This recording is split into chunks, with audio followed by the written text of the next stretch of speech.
नमस्कार, मैं हूं अंजलि और आप देख रहे हैं जेएक्स न्यूज छत्तीसगढ़। चलिए बढ़ते हैं खबरों की ओर। राष्ट्रीय युवा कांग्रेस के अध्यक्ष पहुंचे विधायक देवेंद्र यादव के घर। युवा कांग्रेस के राष्ट्रीय अध्यक्ष उदय भानु छीप ने जेल में बंद विधायक देवेंद्र यादव के घर जाकर उनके परिजनों से मुलाकात की।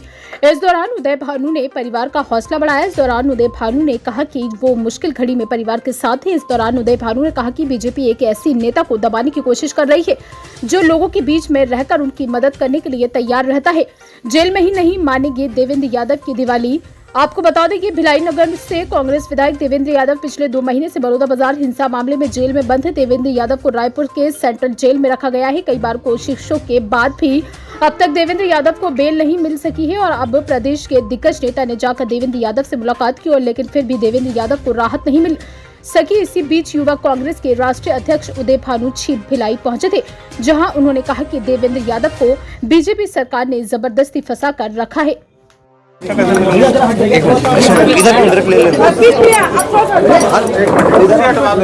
अर्जुन भाई कुछ उधर करना है, पीछे मत करो, मेरे को आगे करो। मेरे को लगाना है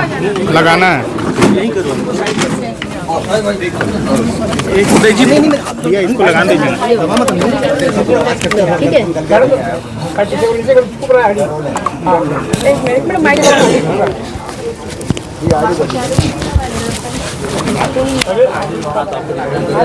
डबल इंजन की सरकार का किस तरह का कार्य पूरा चल रहा है पूरे देश में और छत्तीसगढ़ के प्रदेश में? देखिए, सबसे बड़ी इस डबल इंजन सरकार की दिक्कत यह है कि युवा भारत में 2 बड़ी समस्याएं आ रही हैं। एक बेरोजगारी, दूसरा ड्रग्स, और दोनों चरम सीमा में है अभी बीजेपी के कार्यकाल में। इसको रोकने के लिए यूथ कांग्रेस पूरे देश में एक मुहिम चला रही है, आंदोलन चला रही है, जिसका नाम है नौकरी दो नशा नहीं। और ये आंदोलन चलता रहेगा जब तक ये सोई बीजेपी की सरकार जागती नहीं है। यहाँ पे आज आए हैं आप विधायक देवेंद्र जी के, क्या मुलाकात की और किस तरीके से देवेंद्र जी पर जो कार्रवाई है किस रूप में देखते हैं उसे?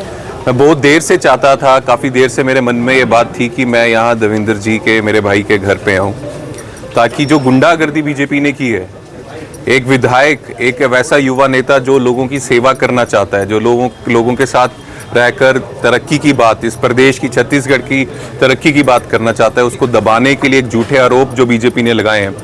और वो आरोप ऐसे झूठे हैं कि अभी मेरे को लगता है 2 महीने से ज़्यादा हो गया और अभी तक पुलिस ने चालान तक पेश नहीं किया। तो क्या एक एग्जाम्पल सेट करना चाहती है बीजेपी की सरकार या छत्तीसगढ़ की पुलिस, कि इस पुलिस को 60 दिन से भी ज़्यादा चाहिए चालान बनाने के लिए? या ऐसी कौन सी टेक्निकल मिस्टेक है या गलती है? ये सामने पॉलिटिकल वेंडेटा, राजनीतिक बदले की ये भावना है जो बीजेपी की, उसको दबाना चाहते हैं। लेकिन मैं अपने भाई देवेंद्र भाई को बहुत अच्छे से जानता हूँ। जितना दबाने की कोशिश करेंगे वो उतना ही ज़्यादा उभरेंगे और जो उनके अंदर भाव है, लोगों की लड़ाई है, वो लड़ते रहेंगे। छत्तीसगढ़ में जिस तरीके से यहाँ पर युवा कांग्रेस ने प्रदर्शन किया, आगे की क्या रणनीति होगी अब इस मामले में? किसमें? देवेंद्र भाई के मामले में जिस तरीके से युवा कांग्रेस ने पूरे प्रदेश में प्रदर्शन किया, अलग अलग तरीके से प्रदर्शन किया, अब आगे की क्या रणनीति करेंगे? देखिए, देवेंद्र भाई जो है वो सिर्फ छत्तीसगढ़ के युवा नेता नहीं है, वो हमारी पार्टी की भी जिम्मेदारी है। बहुत ज़्यादा प्रूव करके दिखाया उन्होंने, मेयर रहे हैं, 2 बार MLA रहे हैं। तो हम सब जानते हैं वो कितना महत्वपूर्ण योगदान पार्टी को और इस देश को दे सकते हैं। तो वो हमारी जिम्मेदारी है और इसमें हम पूरी जोर से लड़ेंगे। जितना ये अत्याचार कर रहे हैं, सबसे पहले तो पूरी छत्तीसगढ़ की जनता को ये बोलना चाहते हैं कि ऐसा शायद पहले इतिहास में कभी नहीं हुआ होगा। पर एक युवा नेता है जो लोगों के बीच रहता है, लोग उससे प्यार करते हैं, इससे जेलसी खाकर, इससे डर कर बीजेपी ये कर रही है। तो ये छत्तीसगढ़ के लोगों को पहचानने की जरूरत है कि इतना वो इसलिए हो रहा है क्योंकि वो लोगों से प्यार करता है। जिस तरह आप यहाँ छत्तीसगढ़ आए, क्या युवराज राहुल गांधी साहब भी आएंगे उनसे मिलने? आप अनुरोध करेंगे उनसे? राहुल जी देवेंद्र भाई को अच्छे से जानते हैं, बहुत मेहनत की है देवेंद्र भाई ने छत्तीसगढ़ में भी, भारत जोड़ो यात्रा में भी। तो ज़रूर उनके ध्यान में ये है कि जो गलत काम और जो बेइंसाफ़ी बीजेपी देवेंद्र भाई के साथ कर रही है, और जब समय होगा तो ज़रूर वो आएंगे। रायपुर दक्षिण से युवा नेता को उतारा है आप लोगों ने, जिसे माना जाता है कि वो भाजपा का गढ़ है, तो किस प्रकार से तैयारियां चल रही है आप लोगों की और कितनी उम्मीद आप लोगों को रायपुर दक्षिण में आकाश जी से? देखिए, जो जोश मैंने आज छत्तीसगढ़ के युवा साथियों में देखा, वो जोश एक बहुत सराहनीय था।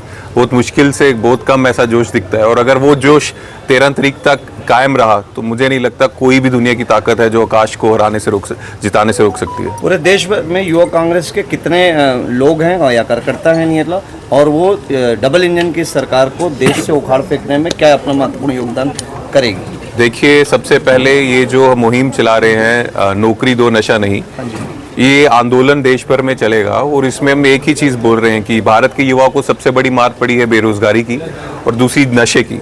और जब कोई भी युवा इस दो चीज़ों से झूलता है तो उसके जीवन को प्रभाव नहीं पड़ता, उसके परिवार के जीवन को भी प्रभाव पड़ता है। एक बच्चा, एक युवा जो ड्रग्स लेता है तो उसका पूरा परिवार उससे अफेक्ट करता है। तो इसलिए ये दो चीज़ों को खत्म करने के लिए, बेरोजगारी और नशे के लिए, हम जो राष्ट्रीय आंदोलन है वो चलता रहेगा जब तक ये जागेंगे नहीं। महाराष्ट्र झारखंड में चुनाव है, किस रूप में देखते हैं यहाँ पे कांग्रेस की स्थिति? बहुत अच्छा चुनाव होने जा रहा है, हमारे टिकट डिस्ट्रीब्यूशन बहुत अच्छे चल रहे हैं और बहुत अच्छे मार्जिन से हम जीतेंगे। छत्तीसगढ़ में क्राइम बढ़ते जा रही है, इसके बारे में क्या कहना है? क्राइम बढ़ता जा रहा है, दिन रात बढ़ता जा रहा है और क्राइम बढ़ेगा क्यों नहीं, जब सारे जो क्रिमिनल्स हैं वो देख रहे हैं कि एक ईमानदार नेता जो है वो जेल में जा सकता है और क्रिमिनल्स बाहर घूम रहे हैं, तो उनकी मनोबल तो बढ़ना ही है कि एक शरीफ आदमी, लोगों सेवक आदमी जो लोगों की सेवा करता है वो जेल के अंदर है और क्रिमिनल्स बाहर गुंडागर्दी कर रहे हैं, क्राइम कर रहे हैं, तो उनका मनोबल और बढ़ रहा है। और आज के डेट में जितना समझ आ रहा है, जितना भी क्रिमिनल्स हैं छत्तीसगढ़ के, वो बहुत कॉन्फिडेंट फील कर रहे हैं, बहुत अपने आप को स्ट्रांग फील कर रहे हैं। लेकिन जैसे ही कांग्रेस की सरकार वापस आएगी वैसा राम राज्य फिर से चालू होगा जैसे पहले था।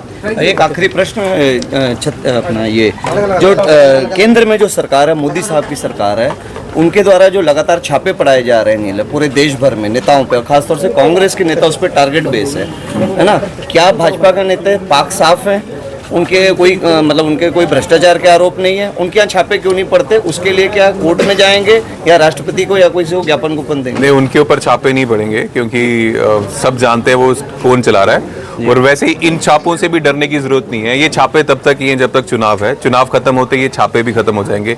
हम सब जानते हैं वो किस तरह से ईडी सीआईडी को टूल की तरह बीजेपी यूज करती है और चुनाव खत्म होते ये छापे भी मेरे को लगता है बंद हो जाएंगे। बस चुनाव से पहले डराने के लिए ये छापे यूज करती है बीजेपी। Thank you.